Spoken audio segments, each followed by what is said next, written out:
Welcome to Home Dad Chat. My name is Brock. My name is Danny, and this is HomeDadCon. Oh. No, keep it. Okay, Keep fine. it. Yeah, Hey guys, who's the HomeDadCon? professional podcasters? That's us. It has been a very, very long, amazing week, and I'm exhausted. You exhausted? I'm exhausted, yeah. I'm exhausted from running away from you telling me that I need to, relax more. Some people in our world need to be reminded what self-care is. And I've been put in their lives like a big brother, a big loving brother who will noogie the crap out of you if you don't take care of yourself. yeah, I almost got put in Danny's hurt locker. Yeah, put you in timeout. Just going to sit here, think about what you did wrong and how you can do it better. Yeah. What's a better decision, better choices, Brock. So anybody that wasn't here in that conversation, which is most people, Brock has done an amazing job getting the convention together with a team. It wasn't just Brock. No, it was definitely not just me. The convention has been, honestly, I feel like this might be the best convention. Best one we've had, and that's a high bar. It is a high. That's a really high bar. But I will say that I did hear from different people, especially board members, that hey, not only did you plan it, but you also enjoyed it. Mm-hmm. That to me is something that I find probably to be the highest compliment, honestly, because. Yeah. Usually when you plan something, you don't get to enjoy it the same as everybody else. And I definitely enjoyed more of the convention this year than last year. Good. And that is because you have a big brother that kept you from doing too much, that made you go set up a photo tour so you could enjoy yourself because you wanted to do it. And that I'm making that point of it, and Brock and I are having a joke about it, but really when you're at the convention, it's kind of overwhelming. I would say. I mean, I felt that, and this is my eighth one or whatever, and I was at certain points a little overwhelmed with the number of dads, the emotions, the knowledge, the shared stories, the ability, again, and we've said this 100 times, but just to walk into a room and everybody there gets it. Well, I want to talk about that. I want to stop on that because I felt like I had multiple conversations, and I mean, you two probably saw this as well, with guys who were just overcome with emotion for being here, for having interactions with other dads in a way that they'd never experienced before. And I think for a lot of them, never thought was even a possibility of that. And so, I know, just... Especially, so one of the speakers, Jorge Navarra, he was a guy that I met at Dad 2. And the Dad 2.0 Summit, when it was around, was a great space for bringing dads together. But it's not the brotherhood of things like this is. And that was one of the things he pointed out. He's like, man, he was like, the love that's here. Yeah. He's like, it's on a level I had never even considered. And that's the thing. That's the thing about this convention that is so different than any other convention. Yeah, the community. Yeah, and the support. And I think those both fall into what you said. Those, are part of our four pillars. Is the offering that you have from strong, brave, just big men. Yeah, who are like, you need a hug? I'll hug you. Yeah. Why? What's wrong with hugging? Or what's wrong with crying? Or hugging somebody and your face goes into their armpit. Yeah, there's a bit of that. Freaking tall. Good Lord. Hey, could you have a shower? I'm just saying. No. More like, that only happened to me once. More like, can I just step up on this chair so that I feel like I'm at the same level as you? Right. I was hugged 3 or 4 times this weekend, and I was reminded of my dad. This is the way your dad kind of just folds you in and hugs you, and you're safe. Everything's cool, and that your dad loves you without having to say it. I always wanted to know what it felt like to be a hobbit. Hugging Gandalf the Grey. Well, I got that experience this weekend. There you go. Yeah, same. I just don't have the hairy feet to go along with it. That's good. That's excellent. We all appreciate that. I'm sure your wife appreciates that. Yeah, too. but no, the convention was awesome. I was thinking about we had 2 keynote speakers on Saturday. We had Jorge, and then we had the guys from the Dadass podcast, and then just this awesome, and then just this awesome like setup of breakout sessions, and felt like those were probably some of the best breakout sessions in a lot of ways. Like the nail painting one, Jeffrey Bernstein, like we had quite a few guys in there. I'd say there had to be 20 guys in there, and I mean, Jeffrey was eating it up. He was having a blast with it. I mean, you can see the passion that he has, and just wanting to show how to do nails. And honestly, like he presented it in such a way that it wasn't intimidating. And I love that because I was just sitting there the whole time, and I had to run out at one point, but I was sitting there just really amazed. Like he gave a history of nails and then talked about it and stuff, and it was excellent. And then I went and got mine done last night, like personally, because I just wanted to spend more time hanging out with him. I don't know, man. I call fix on that one. That was like, I can't do it. Can I come by later? Just you and me get a personal session? How handy. Neat, Brock. No. But Jeffrey is one of the people, too, that I didn't get even a moment to talk to. I went and literally found him and said hello and introduced myself and said, I apologize, I can't be here doing this because I've got to be over here doing that. And didn't have even 5 minutes to talk to. But you can just being around him, I just wanted to go sit down with a guy and start talking. Like, hey, let's grab a cup of coffee and let's just chat 20 minutes. Well, this won't be the last time we see him. I guarantee you that. Good. He's super stoked to come back. Ooh, sorry. Go ahead. We'll get on that. Yeah. We'll get there. I'm jumping. I'm sorry. Nope. Yeah. But he's super stoked to come back, and I think that to me, like, if somebody comes and presents and then says they just want to come back either to present again or they just want to come back and attend. Like Chris Gaffney, he closed for us on Friday. Dude, that guy's got some skills when it comes to his writing. He presents in such an amazing way. But along with that, he said, like, this is so cool. Like he's like, I would come back and attend this as, an attendee. And I hope he does. I really hope he does, because he brings just such like he's hilarious. But at the same time too, like he was connecting with guys and you could see it. Like it was so cool. But so stuff like that is. Well, I met him at the Churchill when we were there for the convention. And he was sitting there by himself, and not intentional, but just everybody else was wandering around. But he'd gotten smart and gotten his stuff first, and was sitting down. He's like, I know what this. He's like, so I stepped, and I'd seen his face around, so I do my best to meet everybody, and went over and started talking to him, and it was immediate, and I was like, oh, this is meeting another person that wants to know about me. Just because. Nothing, just, hey, man, what's going on? How many kids you got? How you feeling? All that. That was very cool. Very cool. Now, the Churchill. Oh, man. Amazing venue. What an interesting place. And, okay, so it was outside. I never ate somewhere where I just get misted on the entire time. Yeah. Well, the mist never hit me. It never hit me, because unless you sit under a spot like I did that was building up condensation and dripping. You got drips. I was like, why am I getting wet? But if you haven't been to Phoenix, well, this is my first time. They put misters out, of course, to keep you cool. They put their own humidity into the air because they're to keep their customers from dying. So we were going. They were like, "Oh, it's a Churchill," and I'm like, "That's awesome." Then I'm like, "It's an outdoor venue." Yeah. Man, I don't know. I mean, I'll go because I want to see everybody, but I don't know if I can stay in that because it's going to be 100 degrees. Yeah, it was pretty comfortable. It was amazing. Yeah, I felt good, and the food. Oh, what'd you have? I went to the place called the burger joint called the Stoop, and I had their Stoop burger, and it's basically a double patty with cheese and dill pickles, their Dijonnaise that they make in house, and a fried egg on a big brioche bun. It was more bun than I needed, really, but I didn't care. And then the fried plantains, which I don't see plantains often enough, and I love them. They're really, I enjoy them a lot, but. I'm like, Stoop, you did it. You did it right. They did forget my drink, but that's all right. It was just a water.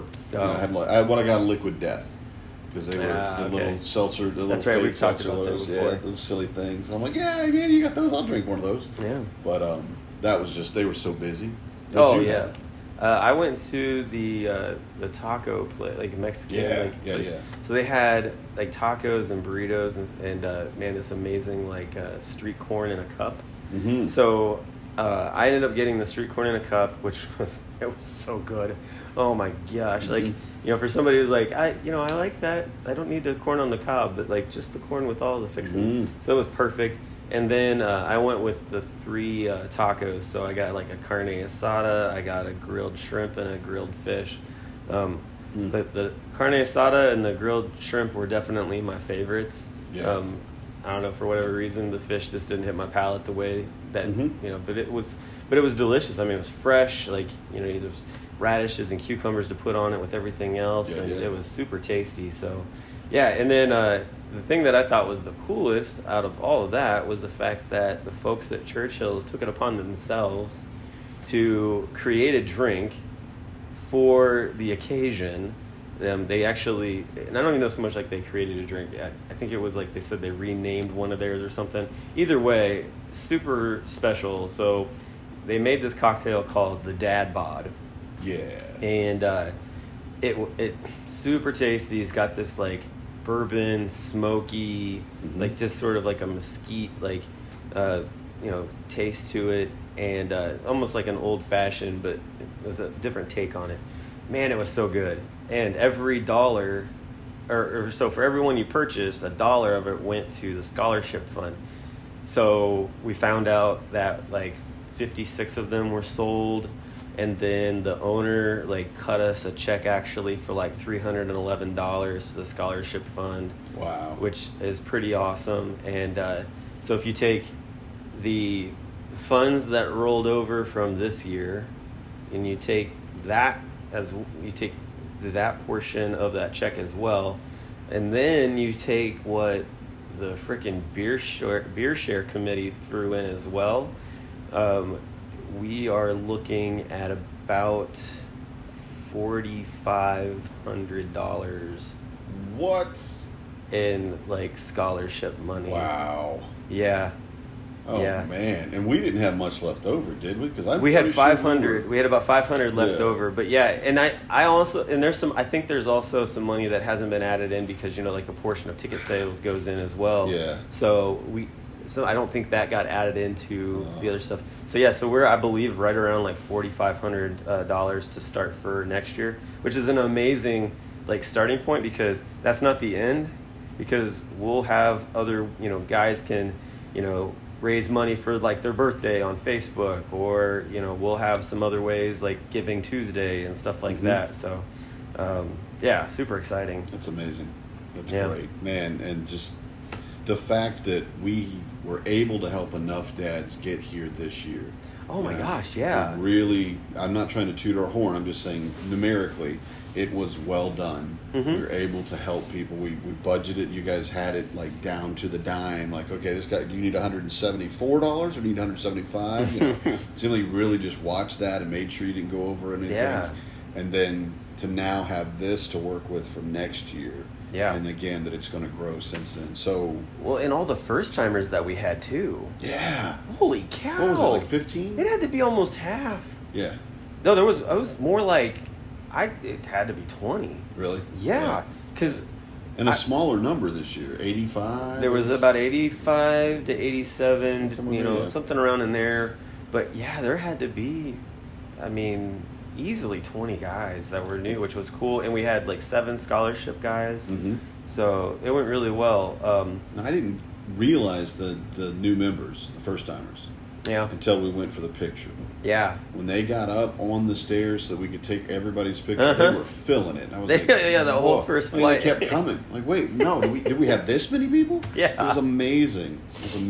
No, it was great. And too, like, there were, like, talking to the first timers, they were all just like, I didn't know what to expect, but, like, even not knowing what to expect, he's like, I don't think if I even came up with an actual, like, expectation, it would have even touched it. And you can't. Yeah. But everybody was just like, I am so excited, for future ones and stuff. And so before we get into that, is there anything else from yesterday that happened or that took place that you or I are forgetting? I'm trying to think of Are you it. kidding? You know there's things I'm forgetting. Why would you even ask that question? I know. Why did you assume anything else? Oh my gosh! Yes, absolutely, things that I'm forgetting and things that I will come up on. I was talking about that this morning to Michael Holder, and we were sitting down. It was just a moment to relax, and we both have later flights. We're just kind of finally chilling out and kind of figuring out. And I said, you know what I really appreciate is what he said first is the pictures gallery on our Discord. It has all of those images, because almost every single one you can look at it and go, they're either that I know that guy, or oh, I met that guy, or I remember this thing going on. And it's just a big group. It's just like a big family get together.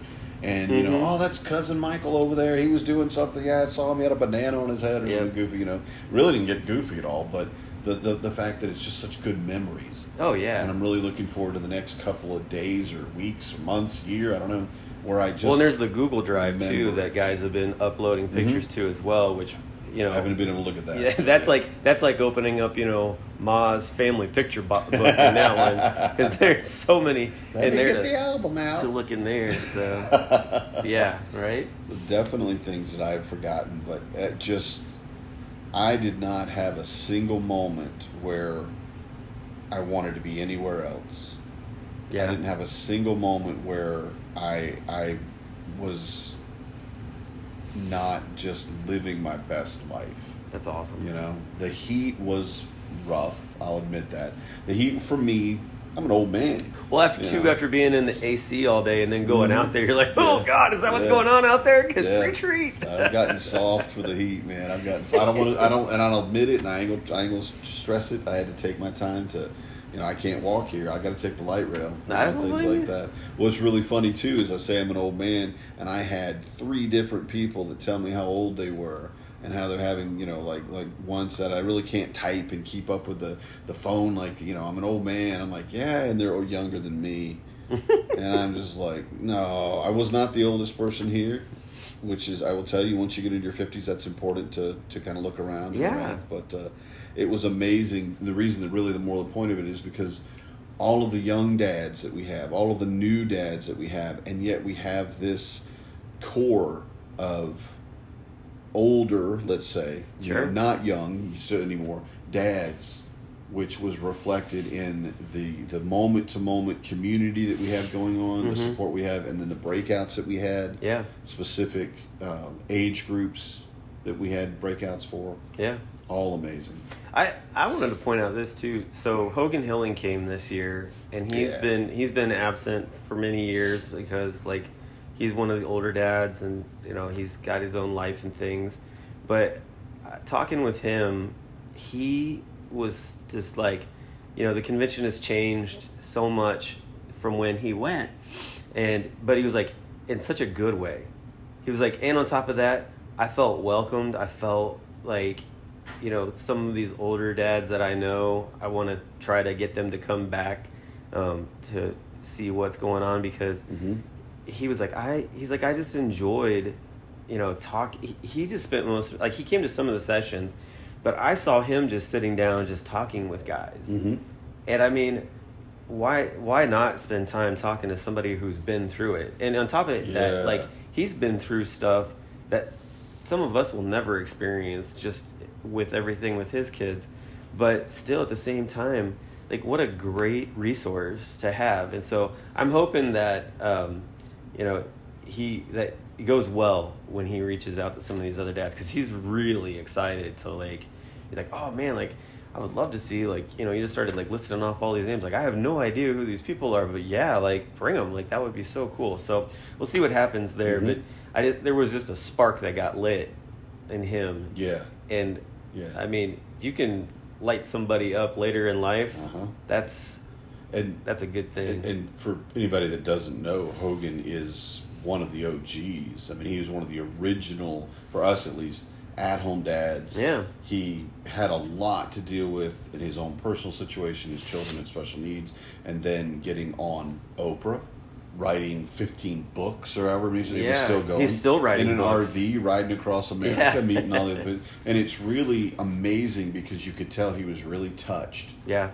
because he remembers how it was when he was doing it. Oh, yeah. You know, being at the convention, especially how all the guys he met, and he started naming off people that honestly I've never heard of. Yeah, he mentioned, so one of the guys that he mentioned was Casey Spencer. And Casey's been a part of the National At Home Dad Network for a long time. He's very much like under the radar. Most people don't even, like, they might see him post from time to time in the Facebook group, but have absolutely no clue who he is. And, you know, he was talking about how he was out in California and he heard a radio interview where they were talking to Casey. I got introduced to Casey a few years ago because of photography, because we were chatting, because that's what he does. But this guy, he was a stay-at-home dad, and it prepared him for what he's doing now in his life, which is taking care of his wife, who has Alzheimer's and dementia.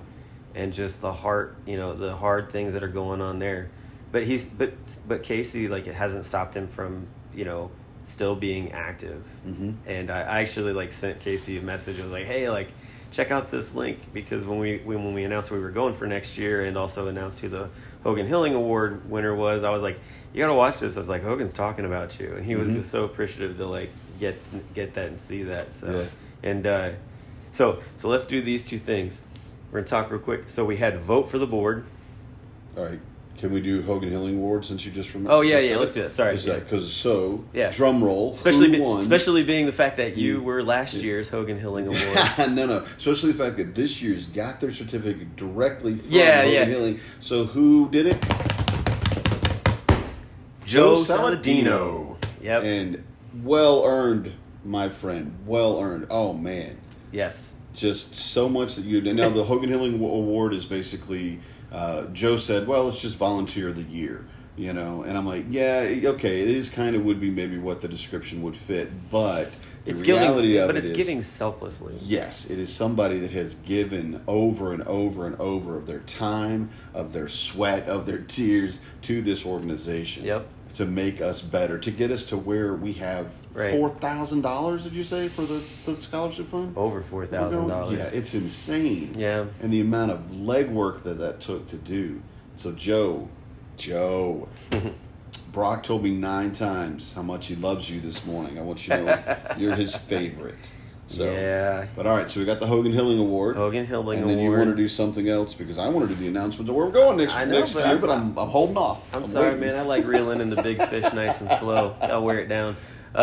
Anyway, yeah, so we had nominations, voting for board, which I feel like this was the first year that electronically, like, that all works so seamlessly with the QR code. And honestly, Quetzal did an amazing job setting those up. You know, kind of coming into the next century with some technology for the organization. Woo, QR codes. But anyway, it worked, you know. And so, because I mean, even guys like that couldn't be here that are members, because now you can do that. You know, you can be a member and not come to the convention. We're able to vote too. So nominees, of course, were Kyle Denny, Keith Nagel, Matt Strain, and Gerard Guzman. And I don't know how close the votes were. They had to be close, though, honestly. I can only imagine. But in the end, so you had Matt and Keith were reelected. And so they're really excited to just be able to continue doing the work that they've been doing for the past 3 years. I'm excited for them to do it. Yeah. And then the other winner and new guy into the group is Gerard Guzman. And so Gerard comes with a lot of the background of, you know, what we talked about in the previous episode. He's had time with conventions and, you know, just working with other groups and things like that. So and that was probably the hardest decision I've made. It's tough, yeah. All week. Now, I will say with Keith and Matt, honestly, for me, that was a shoe-in. That was not difficult, because you're already there. You're doing a great job. Please keep doing this great job. Yeah. You know? But with Gerard and Kyle, I was just like, oh, man, couldn't you pick somebody else? Like one of those guys and then some doofus. And it'd make it like, nah, I ain't going to vote for doofus. I ain't going to put him on the board. You know, but no, we got, because Kyle has done so much. You know, and he's already said it. That, you know, I'm sure it affected him, but he was like, "Yeah, it's fine. I'll keep doing what I'm doing. Right. I just wanted to, you know, if I can be on the board and help out more." And Gerard kind of said the same thing, and it came down to almost flipping a coin, because they're both excellent candidates. Right. Yep. So yeah, and Kyle, you could see like there was a little bit of probably just like disappointment, but at the same time too, I don't think it snuffed any fire out in him. Like he's very much on fire for doing things with the organization, especially the book club. I mean, that was cool. We did like the group shot with the guys in the book club, and so that was fun. And to again, see some of those surprising. Guys. That's a good sized group how too. How big it gets. I was in book club when they first started, and just the schedule didn't work for me, and I have not been able to get back to it. Sure. Got a lot going on, unfortunately. But just the idea of it, we've talked about it here before. We talked about it with the nominations. I love that we have a book club. Oh yeah. And absolutely, it's Kyle doing it every week, every 2 weeks, sort of keeping it going, being there, being constant, just like he does with his running. He's dedicated to it. Oh yeah. And that's why it's still alive and doing so well. Definitely. So we had all that go on, and then at the end we announced where we're going for next year. Now, before we talk about that, I just want to say, so every year we get guys who are like, "Hey, can we go to this city? Can we go to that city?" And I feel like this was the first year where we really laid it out for the attendees of like, this is what we went through to make this decision, and it came down to a guy who came and pitched the city, did the work, went to the hotel that we had done some research on, and he did a walkthrough of it, and came back with like a 5-page presentation with like a PowerPoint. With like write-up and images of just the town and like the city and everything to do and where transportation was. I mean, really put the effort into it, and on top of that has the resources for a team of dads to be boots on the ground, which is super essential, honestly. So anyway, with all that being said, we will be going to the land of cheese and beer and sausage. I think that's the best way to put it. That's appropriate. We're going to Milwaukee, Wisconsin. Yep. We will be at the Hyatt Regency Hotel. It's September 22nd and 23rd, 2023. And Milwaukee is about 2 hours from my new house, and I am stupidly excited. I'm like, what? Yeah, flight. I'm right here. You're like, I get a drive. I'm here. Oh yeah, and I'm gonna be like Sunday. You got to go in. I'll come get you. Take you to the airport. You got to go in. Yeah, okay. I'm gonna. Yeah. That's gonna be my thing, because I gotta say, really, every year that seems to be something a lot of guys run into. Oh, how do I get to the hotel? How do I get back to the airport? And there's here's a light rail. It's super easy. Yeah. Just get on and go, and it's $2. All right, we got this. Yep. Or an Uber, really, they weren't that expensive. Well, maybe $16. $16, but that's still not bad. And even a taxi's. But if you can split it with somebody, and that's not a big deal. Coordinate and get it together. And I got to say, Milwaukee's a great city. I've only been there once, but just the things that I saw, and I went for Pride this year, and I thought, I got to take the family back here. We got to check out these things. So I am looking forward to it. I am too, especially somebody who really enjoys Harley Davidson motorcycles. I mean, you're gonna ride yours up from Cincy, right? There's a possibility. I'm either gonna ride it up, which I told Don Hudson I was gonna do that, and he was like, "You're gonna ride a 175 6 hours." He's like, "You would be." He's like, "Yeah, you would hit my badass list if you did that." He's like, "Because I don't think I would." And I'm like, hey, that's pretty good incentive. I don't need to be on no badass list. I'm good. Come on. But he was like, honestly, he's like, you should just trailer it up. And I was like, well, that's not a bad idea. Yeah, you really should. I mean, I know I'm going to push you to try to get, because that would be awesome. It would be awesome. It would be awesome. But if you wanted to do it. So if you trailered it up, what would you do? Because I know what you do, but I want you to. So if I trailered it up, I would basically, it would be a great way to just park the car and then just ride around type of deal for sure. Because I'm definitely not just leaving it, just out. But then on top of that, and I probably get a covered trailer for it actually. So I'd get cool. a U-Haul type of deal. Yeah. Just because I just don't want anybody messing with it. But I think on top of that, I really want to be able to take it to the Harley Davidson manufacturers. See if I can, talk to some guys there possibly, and then definitely take it to the museum as well, because it is a museum piece. Actually, it's kind of interesting. I saw, and of course, you know how freaking phones are these days. They hear you talk about stuff, and next thing you know, you start getting ads. So, but I mean, I've also been looking at Harley parts and things. So anyway, the museum popped up with like their like shop of like, look at all the things you can buy, and one of them that they have on there is a hat with the Aramachi like logo, which is totally different than like the actual Harley brand. Harley, yeah. So I was like, oh, so they must have some of these bikes up there. If they've got that logo, there's, you know it. Yeah. So I'm like, oh, that would be just super cool. Like, none of the bikes were built up there. They were all built in Italy, but still. Exactly. Yeah. So I'm excited about that. I'm also excited with the fact that we're going to be up there before the end of Major League Baseball season. Mm-hmm. So there's a high probability of getting to go see the Brewers play. And I've never actually been to that stadium That before. would be cool. Yeah. I mean, not a huge sports fan, but that would be cool. Yeah. Well, and ML, do they have an MLS team up there? I don't even know. No, man, I don't In know. Milwaukee? I'm not sure. Who knows? No, I don't know.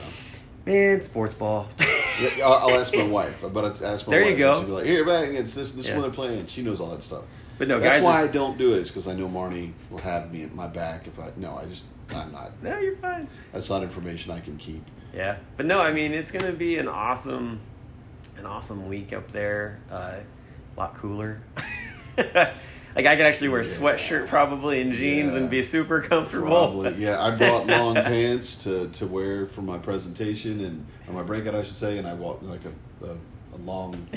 button-up shirt. And I look at my long pants, and they were incredibly wrinkled. I don't know what happened. I had them folded well. They were still folded, but it looked like somebody wadded them into a ball. I don't know what happened. And so I looked at them like, darn, I'm not going to be able to wear those long pants. Oh, shucks. Literally, I feel like I could walk 10 feet and burst into flames here.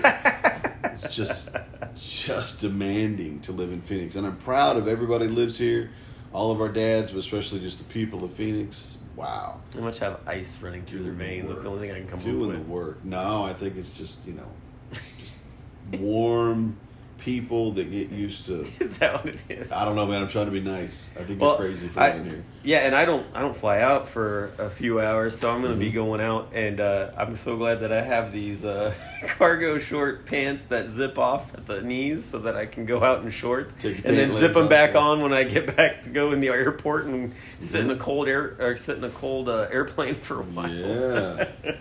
Yeah, I thought that went out well. Some of us did not, and we're going to be a little chilly when we get back to Wisconsin. Yeah, you were mentioning, you don't have a jacket. Yeah, I forgot my hoodie. I laid it out. I just forgot it. Just I don't know what. Getting out of the house, I guess. But I don't mind. It's worth it. I'm probably gonna go down to find a store local and get a cheap. If there's a Goodwill, I'll go there, but just get a cheap. Get a Phoenix hoodie. I think that'd be cool. There you go. Yeah. Because I'm gonna need hoodies, in Wisconsin more often. So just have another one from Phoenix. And I was gonna say, so the beer share, we had a ton of beer come in, right? Mm-hmm. Like, I believe it weighed in just under 300 pounds. Just what Joe's bottle shop buddy sent down, not including what everybody else brought. Like, we filled a fridge full of beer. I've never seen a beer just literally like front to back with so much full beer. size fridge too. Full size, yeah. Usually with hotels have tiny ones. This hotel has a nice big. But we had lots left over, so we ended up, I believe it's going to some of the local guys to take home, which is great. I know Aaron's going to get a bunch of it. As he should. As he should. Yeah. And I think John Wheeler was taking some home and a couple other guys. I think some got sent with Hogan because he's still driving his RV around. It's like we need to stock his fridge with stuff. But, yeah, not all the beer got drank, which I don't think that could have honestly been a possibility. There was a lot of donation. So much up there. Gosh. And again, it's a passion project. It's hey man, I really want you to try this beer from my area, and not let's go get faced together, but literally I want you to see what you like about this. Because this is why I like about this one or whatever. Yeah. And I did see Joe Saladino drink a pumpkin beer out of a literal pumpkin. I have video. I almost threw up. That was disgusting. I like pumpkin, but dedication. I have the video of that. Well, I'll make sure that gets put somewhere. You should, yeah. That was wild. What's even more wild is Arvis standing beside him. So Joe's actually on a chair, and Arvis, I believe, is still taller than he is. He's 7'3". Okay, 7'3". So, but Arvis, if you hear this, man, we love you. Glad you got your first convention under your belt, man. You start putting notches on it everywhere we go. See you in Milwaukee. yes, definitely. For sure.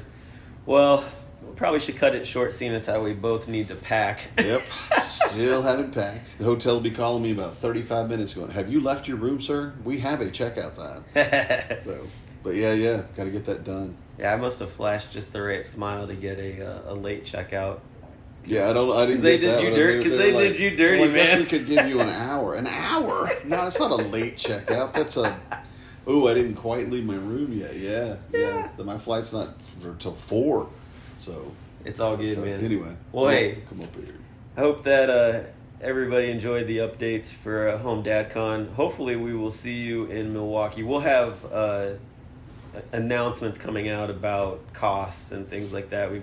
That's stuff we still got to get put together, but there'll be a graphic that'll go out here soon, so keep an eye out for that. But until then, we'll see. We'll talk to y'all next week. Oh yeah, and I'm sure we'll have some more interesting tidbits to give you. We definitely have some guests to line up for sure after this week. Mm-hmm. So people we definitely want to talk to again, like Jeffrey.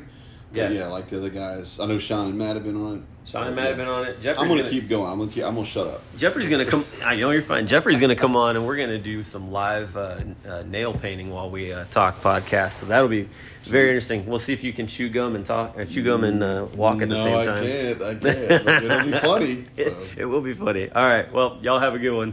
All right. Good night, everybody.